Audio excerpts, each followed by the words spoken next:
Amigos e amigas, canal do Xavier, eu sou o Xavier.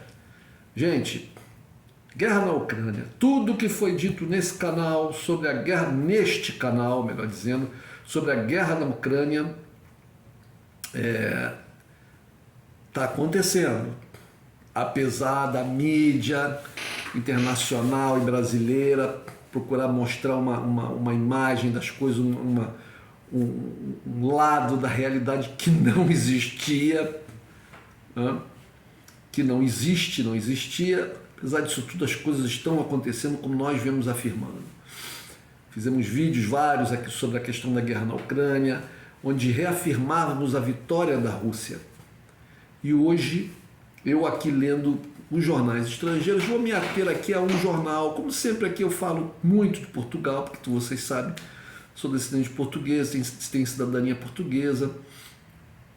É um país com que eu tenho muitas ligações, obviamente, e tem uma vantagem, né, gente? Você pode pegar um jornal português, uma mídia portuguesa, e você não precisa traduzir, né, para o idioma que nós falamos no Brasil, que afinal de contas é o português. Muitas vezes numa tradução, principalmente quando a gente está lendo matérias escritas em idiomas como, por exemplo, o turco, né, o sueco, o russo, o chinês, a dificuldade é grande.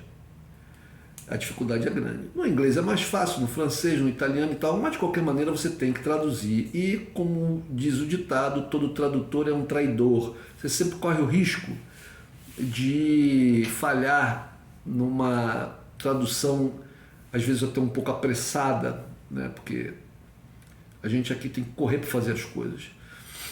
E quando a gente lê os jornais portugueses é muito fácil. E os jornais portugueses, os grandes jornais portugueses, eles são um retrato exato dos jornais italianos, franceses, suecos, finlandeses, ingleses, porque na Europa se fala a mesma língua, a mesma língua. A língua é subordinada aos interesses norte-americanos e ingleses, a língua da OTAN, a língua que demoniza a Rússia, a língua que demoniza o Putin e a língua que procura enaltecer o governo do Zelensky, as forças militares da Ucrânia, né, e a Ucrânia na guerra contra a Rússia. E procuram distorcer a realidade, né? Falam das pessoas sofrendo, porque numa guerra é isso, gente, uma guerra é sofrimento, a guerra é uma barbárie, a guerra é um sofrimento, a guerra é morte, a guerra são pessoas feridas, é sangue, é explosão, né? É tiroteio, a guerra é uma catástrofe. Mas falam de uma maneira que a culpa da guerra toda é da Ucrânia, porque a Ucrânia invadiu um país independente. Isso é verdade. Agora a gente tem que saber por que razão a Rússia invadiu a Ucrânia. E por que razão os outros atores dessa guerra, né, nomeadamente a Ucrânia, não param a guerra. Porque se a Ucrânia se rende, a guerra para. Se a Ucrânia, em negociações verdadeiras, o presidente da Ucrânia vai lá junto ao governo, né, russo e aceita as reivindicações russas, que são a neutralidade, isso é desde o início, a neutralidade da Ucrânia, o reconhecimento por parte do governo ucraniano de que a Crimeia pertence à Rússia, e a autonomia, agora já a independência da região de Lugansk e Donetsk, ou seja, do Donbass. Eu venho afirmando aqui repetidas vezes, as questões são dinâmicas. A Rússia, lá no início, se a gente voltar lá no início, antes da guerra, quando as tropas russas estavam posicionadas ali na fronteira, que aí a mídia mundial toda começou a falar qual eram as reivindicações russas, muito claramente, que a Ucrânia não entrasse para a OTAN, que a Ucrânia reconhecesse a Crimeia como pertencendo à Rússia, e que a Ucrânia parasse de atacar as regiões de Donbass, né, de Donetsk e Lugansk, parasse de atacá-los e desse autonomia, não independência, autonomia para essas regiões. Isso foi aceito? Não, não foi aceito. E aí a Rússia invade. A Rússia invade. Inclusive, ela invade por solicitação das lideranças do Donbass, de Donetsk e Luhansk. Ela invade por isso. E isso é uma das cláusulas, né? Uma das condições em que a invasão de um país por outro é reconhecida, é aceita, é justificada pela ONU. Pela ONU. É uma das condições. Então, à luz do direito internacional, essa invasão da Rússia na Ucrânia, ela está respaldada. Ela está respaldada. É claro que quem é que vai julgar isso, né? Você veja, por exemplo, o Tribunal Penal Internacional, que é extremamente pró-OTAN e pró-americano, né? Está afirmando que vai julgar os crimes de guerra acontecidos na Ucrânia, mas fala dos crimes de guerra da Rússia. Não fala dos crimes de guerra perpetrados pelo governo ucraniano. Não fala sobre isso. Então, meu Deus, você tem um tribunal que diz que vai julgar apenas um dos lados e não julgar o outro, então você vê como a coisa é tendenciosa. Mas o que está acontecendo hoje? Vamos lá. Bom, em primeiro lugar, segundo a própria mídia informa, já foram os prejuízos na Ucrânia, já chegam ao nível de 3 trilhões de reais. 3 trilhões de reais, fazendo aqui a conversão para real. É uma soma absurda. Vejam que a Ucrânia é um país muito menor do que o Brasil. Muito menor do que o Brasil. Tem o tamanho de Minas Gerais. Tem uma população mais ou menos do estado de São Paulo, 40 e poucos milhões de pessoas. Então, 3 trilhões de reais é muito, muito, muito, muito dinheiro. Isso tudo é o prejuízo causado pela guerra lá. Bom, 14 milhões de refugiados. Claro que desses 14 milhões estão também aqueles refugiados internos, aqueles que saíram de regiões onde tem guerra e foram para outras regiões da Ucrânia. Mas acredita-se que aqueles que saíram da Ucrânia e foram para o exterior já estão aí quase na ordem dos 7 milhões de pessoas. Sendo que a maior parte está ali na Polônia, né? Um país que um país que é muito agressivo com relação à Rússia, né? A sua liderança, o seu governo é muito agressivo, muito exigindo e reivindicando junto lá a União Europeia sanções cada vez mais duras e ameaçando tomar medidas militares, e é a Polônia a região onde entram as armas que vêm da Inglaterra, dos Estados Unidos, e são transferidas para a Ucrânia. Não só da Inglaterra e dos Estados Unidos, mas também de outros países, como da própria Alemanha. Armas de menor potencial ofensivo, mas as armas entram todas pela Polônia. Armas que vêm da Alemanha também vão para a Polônia e de outros lugares da Europa, né? Essas armas entram pela Polônia, fronteira ali com a Ucrânia, vão para a cidade de Lviv, basicamente é isso, né? E depois vão para o fronte, né? E são desviadas, porque não se sabe, não se tem controle dessas armas, né? Se fala muito que muitas dessas armas estão caindo em mãos de grupos neonazistas, mas que não estão ali lutando exatamente junto com o exército, como por exemplo o maior grupo neonazista, o tal do pelotão, batalhão Azov, né, que foi praticamente exterminado e capturado pelos russos. Mas existem outros grupos, porque contrariamente ao que também se insiste que não existe nazismo na Ucrânia, é mentira, né? Tanto vejam as fotos dos soldados ucranianos capturados e presos pelos russos, cheios de tatuagens escancaradas, com o cara do Hitler, com insígnias nazistas, tudo no corpo, vários deles com várias coisas no corpo. Então, o nazismo é uma coisa, não, porque não, o fato de existirem nazistas no Brasil, por exemplo, não quer dizer que o Brasil é um país nazista, tá? Claro, mas quando você tem pessoas no governo pessoas nas Forças Armadas, pessoas das instituições do Estado, que são simpatizantes, participantes, defensores da ideologia nazista, aí a coisa muda de figura. Nós tivemos no governo Bolsonaro algumas figuras, né, que inclusive, como lá o secretário de Cultura, que fez um copia e cola dentro de um texto de liderança nazista e fez um vídeo a respeito, né? O outro lado que fez um gestozinho de supremacista branco, né, atrás lá na CPI da Covid, e várias outras pessoas. O senhor Jair Bolsonaro, que recebeu líderes nazistas, né, neonazistas alemães, recebeu lá no Palácio.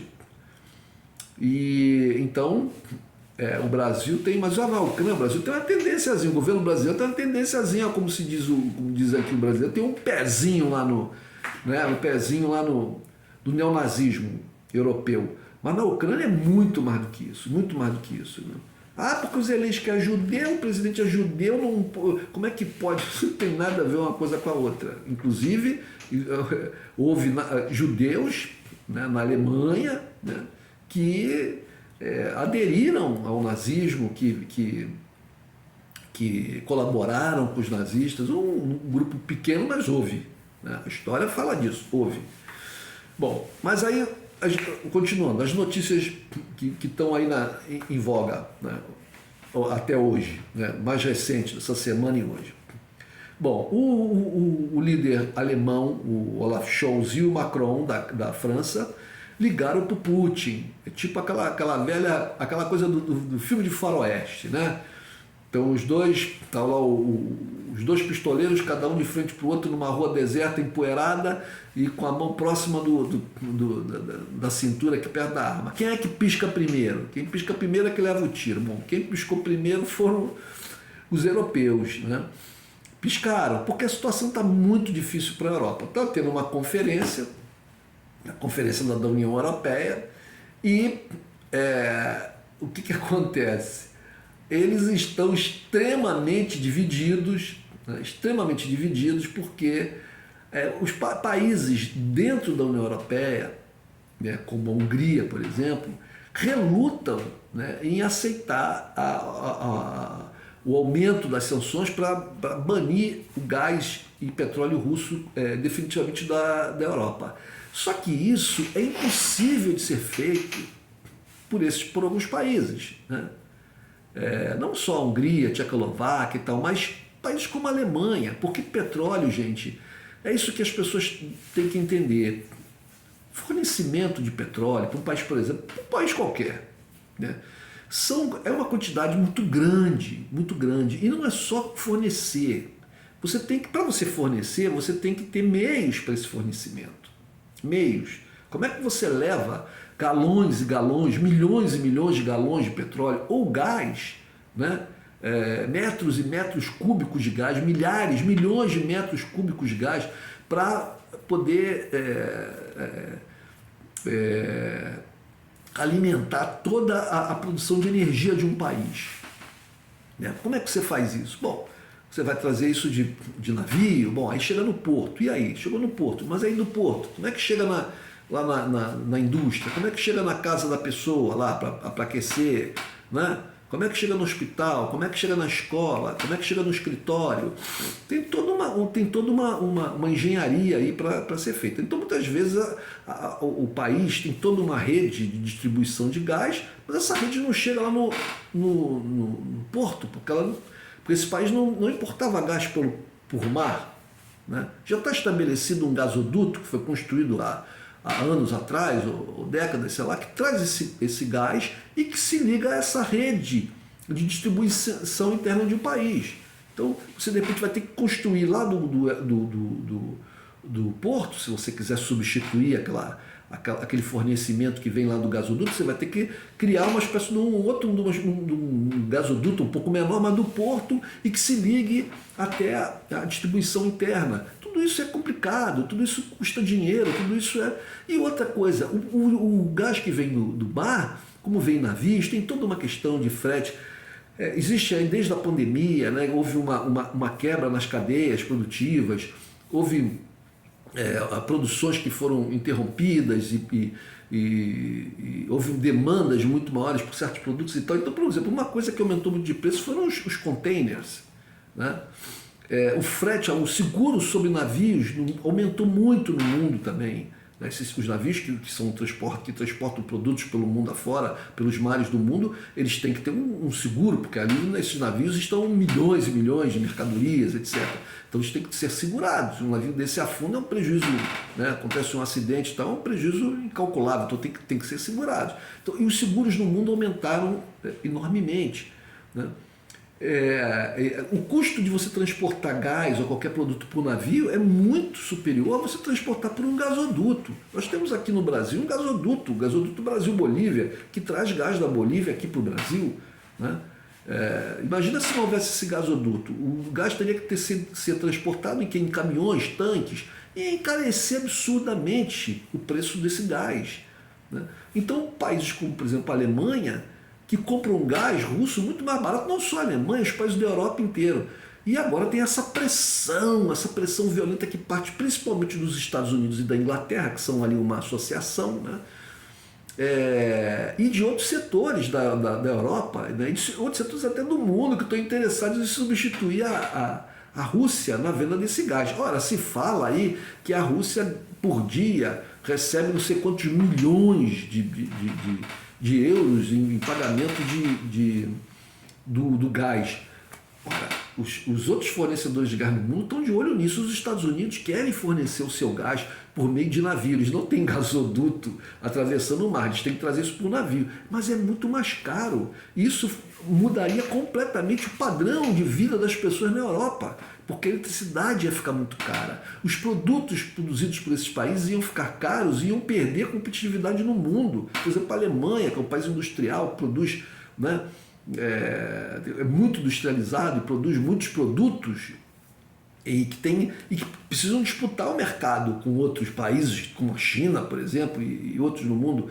Se os seus produtos aumentam muito de preço por causa da energia, elas perdem a competitividade, podem perder os seus mercados, e depois que você perde um mercado, para você retomá-lo é uma dificuldade muito grande, talvez você nunca consiga.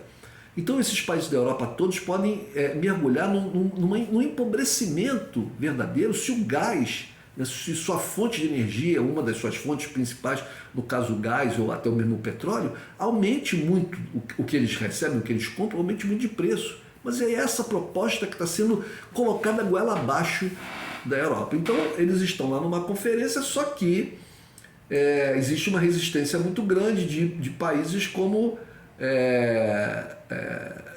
a Tchecoslováquia, a Hungria, que se negam a fazer essa substituição, porque sabem que isso vai ser um prejuízo absurdo, né, nas suas economias, e esses governos desses países não querem fazer isso, mas a pressão está lá. Então, por exemplo, aqui a União Europeia os governos da União Europeia não conseguiram, estou lendo a matéria aqui no Jornal Público de Portugal, os governos da União Europeia não conseguiram chegar a acordo quanto ao embargo de petróleo russo este domingo.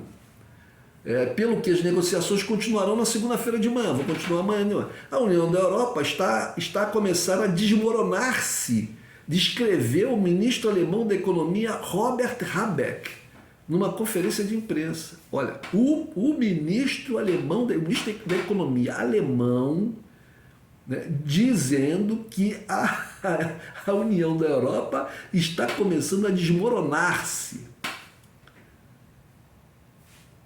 Viu, gente? Enquanto isso, o Putin deve estar...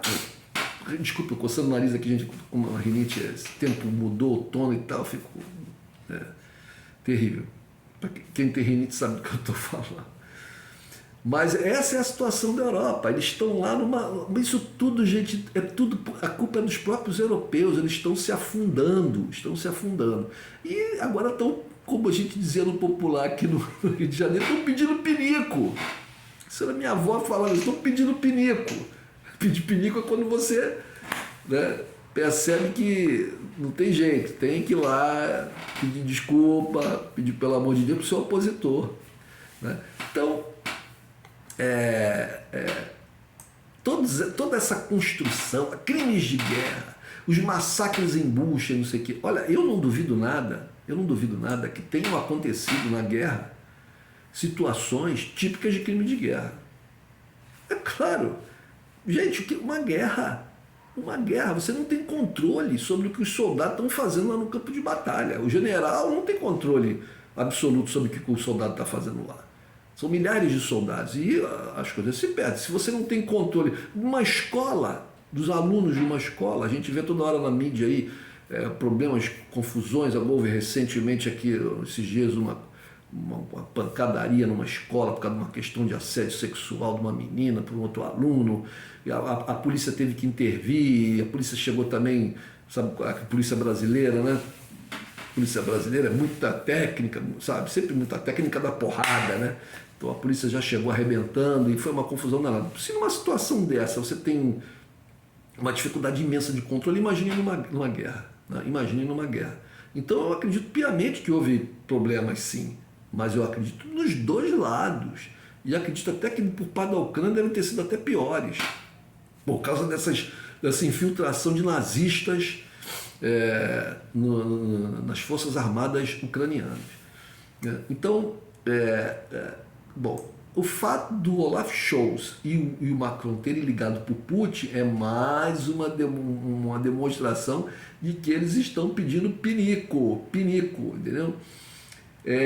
O Zelensky saiu da Crimeia pela primeira vez na guerra, saiu da Crimeia e foi lá no Donbass, porque eles estão perdendo a guerra, os russos estão avançando, estão destruindo as Forças Armadas ucranianas, estão avançando. É o que eu venho falando desde o início, não há como os ucranianos pararem o exército russo. Porque os russos cometeram falhas. Olha, não sei se eles cometeram falhas ou se eles tinham uma estratégia que era, como eu já vi alguns especialistas falando, que eles atacaram a Kiev primeiro e tal, para tentar dividir as forças armadas ucranianas que estariam mais ali na região do Donbass. Não sei se foi isso, né? Não sei se foi essa, ou se eles chegaram lá na capital, em Kiev, e perceberam que os ucranianos estavam armando uma arapuca para eles dentro da cidade, né? Que eles iam ali realmente se afundar num atoleiro, porque você entrar numa cidade cheia de prédios, de construções, que tem 4 milhões de habitantes, parece que é mais ou menos essa a população da cidade, vira uma guerra de guerrilha. É muito difícil para um exército convencional, né? Um exército regular, travar essa guerra. A vantagem é de quem está encastelado dentro da cidade. Então seria, e aí haveria muitos e muitos mortos, muitos, ia ser uma coisa absurda. E esse não é o interesse da Rússia. Também não é o interesse da Rússia destruir toda a infraestrutura da Ucrânia, principalmente das regiões que ele quer ocupar, como que ela quer dar um status diferente, como a região do Donbass, a região do sul ali de Mariupol, mas às vezes não tem como, porque, né, os ucranianos usaram essa estratégia, se esconder atrás da população civil, se esconder dentro da infraestrutura das cidades, e aí teve que ter, em algumas regiões, teve que ter um massivo bombardeamento, né? Isso até também para diminuir as perdas do próprio exército russo, que perdeu, gente. Agora, não sei se perderam, como a mídia ocidental fala, morreram não sei quantos generais, eu acho meio estranho, mas de qualquer maneira, a Rússia conseguiu reverter essa situação, que para alguns seriam erros que eles cometeram. Então aí, praticamente acabaram com o acesso da Ucrânia, a Ucrânia não tem mais acesso ao mar. A Ucrânia não tem mais acesso ao mar. E não vai tendo pela frente, né? Não tem mais Mariupol, Odessa, os russos não entraram ainda, porque é uma cidade muito bonita, com forte presença russa, pessoas de língua russa lá, mas é uma cidade que é uma joia. O que eles teriam que fazer? Teriam que bombardear a cidade pesadamente para tirar lá os encastelados das forças ucranianas. Eles estão postergando isso aí, mas de qualquer maneira o porto não pode ser usado pelos ucranianos. Não tem condições dos ucranianos usarem esse porto. Mariupol também. Então os ucranianos não têm mais acesso ao mar. Agora tem o problema do trigo, que a colheita lá do trigo né? E aí o Ocidente acusa a Rússia de estar causando fome no mundo. Não, quem está causando fome no mundo são os ocidentais, que fizeram sanções contra a Rússia. Porque se essas sanções não existissem, a Rússia poderia vender o seu trigo e não teria problema de trigo no mundo. Não teria problema de trigo no mundo. Agora eles querem que os russos entreguem o trigo da área que está ocupada por eles, né? Que está nos portos ocupados por eles, entregue para o Zelensky ou para aqui na Europa, para que eles possam vender o trigo, comprar arma para... Olha, isso é piada, né, gente? É piada, é piada. Olha, as guerras sempre foram assim. Você chega numa região, venceu a guerra, domina a área e domina tudo que tem ali naquela área. Infelizmente, é isso. Assim que as guerras são assim desde que o mundo é mundo. É bom, a questão também da entrada da Suécia e da Finlândia está fazendo água, né? Porque o Erdogan está aqui na matéria aqui do público também, que o presidente da Turquia, o Recep Erdogan, considera que as conversações que ocorreram na semana passada com as delegações finlandesa e sueca não foram de acordo com o nível esperado, pelo que não pode aprovar os seus pedidos de adesão à NATO, que é a OTAN, como falam lá em Portugal. Então tá difícil para isso, né? A situação no Donbass está indescritivelmente difícil, segundo o Zelensky, ele próprio mesmo está dizendo isso. Ataques russos mataram hoje uma rapariga, aí eles já ficam pegando ali, querendo falar, não sei quantos feridos e tal. Claro, o ataque já é uma guerra, gente, é uma guerra. Quem não quer fazer guerra, né?